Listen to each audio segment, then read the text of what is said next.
Sa ngayon parang ano tayo yung nalulungkot na hanggang ngayon, di ba? Nakita niyo yung huli kong video na walang ano tayo, wala tayong makuhang positibong sagot sa mga kumpanya rito. Yun, maganda ang panahon. New Year na dyan sa Philippines. Dito hindi pa. Actually, New Year ngayon. Diba? Today is December 31st.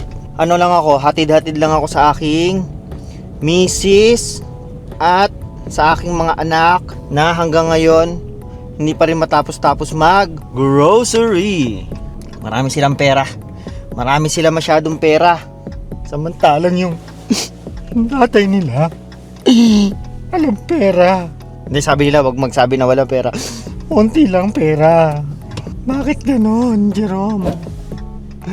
Bakit? Kasi walang trabaho. Sa totoo lang, medyo nakakalungkot nga eh. Kasi parang, alam mo yun, hindi mo naman maiwasan na, alam mo yun, parang nawawalan ka ng pag-asa. Kasi makikita mo sa mga comments, sabi nga na miss ko, diba? Wag post ng kung ano-ano. Tapos ngayon, pinost ko. So, hindi mawawala yung mga kritisismo sa online. Yeah? Mapa YouTube mo yan, mapa Facebook, TikTok. Kaya, dun ka makaka-gather ng ano eh, ng, alam mo yun, parang medyo nalulungkot ka. Kaya lang, ganun eh. Pinasok ko yung ganitong ano eh, pamumuhay, di ba? Na talagang willing ako na i-share kung ano man yung nangyayari sa akin dito sa Canada. Kaya lang, merong mga times na ito, kahit pa yung malungkot na pangyayari ng buhay mo, eh, alam mo yun, gusto mo pa rin ikwento kasi hindi lang naman to dahil gusto mo lang mag-rant, ganyan. Siyempre gusto mo ring i-share sa ibang mga tao na kasi karamihan ng mga kababayan natin na lalo na yung mga nasa Pilipinas, ang tingin nila lagi madalas na kapag nandito sa Canada, alam mo yun, parang humihiga na kayo sa pera, na hindi nawawalan ng problema, yung walang pinagdadaanan na kung ano. Kasi ako nung time na nasa Pilipinas ako, ang tingin ko pagka napunta ka ng Canada, ano na eh, baga safe ka na eh, wala ka ng problema eh, di ba? Sumasahod ka na ng dollar, tapos nasa may snow ka. Hindi ganun yung totoo. Lumipat ka lang ng ibang bansa, pero yung ginagawa mo sa Pilipinas, yung mga nangyayari sa inyo sa Pilipinas, ganun pa rin. Lumipat lang kayo ng bansa, no? Actually, dinagdagan ng ng difficulty pa eh. Yung yung problema nyo eh, kasi nangangapa kayo. Bukod sa nangangapa kayo, wala kayong katuwang na iba, hindi nyo kasama yung yung angkan nyo. Hindi lang yung kasi pamilya mo madadala mo rito, yun ang maganda rito eh. Yung angkan mo, di ba, hindi mo madadala rito. Tapos yung communication, panibagong buhay, mga ganyan. Bukod pa yon sa iniwan mo na problema sa Pilipinas na mga gastusin, ganun din naman, lilipat ka rito, ka rin, gagastos ka rin, di ba? May magkakautang ka rin, nadagdagan pa eh. Pero bakit nyo ba pinunta? Ba't pa kayo pumunta? Para sa amin ng misis ko, kaya talaga pinush namin na pumunta rito kasi nga para sa mga anak, future ng mga anak namin. Hindi na lang to para sa amin, para sa sa mga bata. Kasi nakita namin na mukhang mas maganda na lalaki sila dito sa ganitong country, compare, ito opinion ko lang personal opinion ko lang to, compare sa Pilipinas, no? Teka, nasa na ba ako? Ba't napunta ako sa hindi, yun. Sa ngayon parang tayo yung nalulungkot na hanggang ngayon, di ba? Nakita niyo yung huli kong video na wala tayong makuhang positibong sagot sa mga kumpanya rito.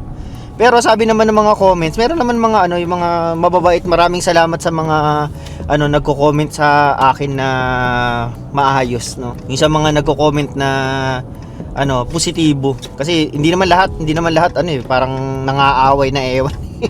May mga sumasagot naman na Huwag kang mag-alala kasi end of the year. Kaya kaya ganyan yung walang hiring, di ba? Tignan lang natin. Pa lang naman, wala pa naman tayong 1 month na walang trabaho. So, kaya-kaya pa, nasusuportahan pa natin yung sarili natin, no? O nga pala, saka isa pa yung nakakatulong sa amin yung CCB. Kung wala yung CCB na yan, malaking kukulangin tayo. Yung CCB kasi maganda. Yun yung isang pang backup din namin na sa ngayon kasi yun na ginagamit namin eh. Pero babalik naman namin yun kapag pagka yung meron ng akong trabaho. Sa ngayon lang naman, pang emergency. Ang dami nagsasabi na umuwi ka na lang ng Pilipinas kasi para hindi ka na mamumblema, mga ganun. Hindi naman para sa akin hindi naman sagot yung yung pag-uwi kagad. Pagka uuwi kami, gagawin namin sa Pilipinas?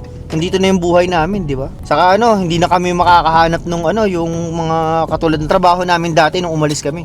Kasi may mga edad na rin kami. Kala nyo lang mukha kasing baby face bad boy. Pero hindi, 40 plus na rin ako. Sabi nga ng mga puti dito no, you're still young. Yun ang isa sa gusto ko rito sa Canada. Talagang pagka sinabi mong nasa 40 ka pa lang, you're still young talaga. Kasi dito, walang age limit yung yung paghahanap ng trabaho, ganyan. Dito, nasa 60 na, nagtatrabaho pa okay lang eh. Basta yung gusto nyo hindi yung pinipilit lang kayo na magtrabaho kasi nahihirapan na kayo, hindi. Karamihan ng mga nagtatrabaho dito na yung alam nyo yun, dahil nabuburingan sila sa bahay nila. Gusto lang nilang may ginagawa. Pero hindi naman dumadating sa point na alam mo yun, pagka yung kunyari may mga bayarin, sasakyan, yung renta ng bahay, yung mga bills, yung mga yung kuryente. Pag yan dumating, mapapaisip ka talaga na bakit nangyayari tong ganito. Kasi nakikita mo sa akin nakikita ko yung misis ko na hindi naman siya nagrereklamo na nagtatrabaho siya, ganyan. Pero ang ko sa kanya kasi gusto ko siyang papuntahin dito, isama dito na hindi na siya maghihirap na nagtatrabaho na katulad nung nangyari nung nasa Pilipinas kami. Kasi sa Pilipinas, siya yung malaki yung sahod, ganun. Ngayon parang nakikita ko na naman na nung unang dating namin, hindi ko nga siya pinagtatrabaho kasi kaya naman talaga. Ngayon gusto niya rin daw magtrabaho, para gusto niya rin yung merong sariling pera. Buti na lang, pinilit niya na ganun na gawin kasi bigla ako nawalan ng trabaho. Paano kung wala kami parehong trabaho, di ba? Kaya thankful pa rin ako sa misis ko na talagang full support pa rin kahit anong mga nangyayari na ganito, no. Hindi kami nag-aaway, hindi kami kasi alam mo yun, always smiling siya na okay lang yun, ganyan talaga di ba? Kasi minsan kayong dalawa ang sandalan ng isa't isa. Madalas kasi yan ang pinag-aawayan, pera. Pero sa ngayon naman, pa rin, going strong pa rin. Pero hopefully, pagpasok ng New Year, meron na tayong trabaho. Yun lang inaano ko.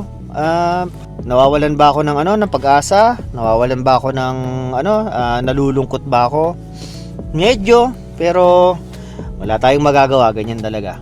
No? Hindi naman to nangyayari lang sa akin, nangyayari din sa ibang mga kababayan natin, ibang lahi na ganito nga, mahirap sa paghahanap ng trabaho. Yun lang naman yung gusto kong sabihin. Nandito ako ngayon sa Marks, naabangan ko sila. Hopefully matapos na sila at New Year ngayon. Nagde-design na naman yung asawa ko. Kita nyo, sasabihin yung baka na kami, nabibiti na kami. Yung misis ko kung ano-ano pang binibiling pang design sa bahay, diba? Mga pa New Year. Hopefully malagpasan natin tong problema na to, no? Sama-sama tayo, tulong-tulong, no? Saka wag mawawalan ng pananalig sa taas. Nagsimba pala kami nung Pasko. Itong weekend dapat kailangan magsimba rin. Buti nga yung lagi naming naanohan na presiding na pare, yung Pilipino Dalawa lang yung usually na rito nagko-conduct ng mass. Yung itim na pare saka yung yung Pilipino. Buti na lang merong Pilipinong pare. Kasi minsan sa totoo lang hindi sa pagka yung itim yung nagpe-preside ng mass, ang hirap intindihin talaga. Pagka yung Pilipino, ang linaw alam na alam mo Hindi ko ganun lang talaga kasi minsan sila magsalita, lalo na pagka yung mga galing sila sa Nigeria, yung mga ganun. Parang ang lalalim ng ano nila, yung hindi mo alam kung paano yung pronunciation nila. Kaya pagka nagbuo na sila ng buong sentence, paragraph, mahihirapan ka ng intindihin. Yun lang. Ano lang, nagkwento lang ako ng onte at naglabas ng saloobin na hindi tayo dapat mawalan ng pag-asa. Hindi tayo dapat mawalan ng gana sa buhay dahil nangyayari sa atin itong mga ganito, no? Yun lang. Saka baka bagsara na yung Liquor Mart. Na, sige na. Like, share, subscribe yung mga alam nyo na yun. Sige na, paalam.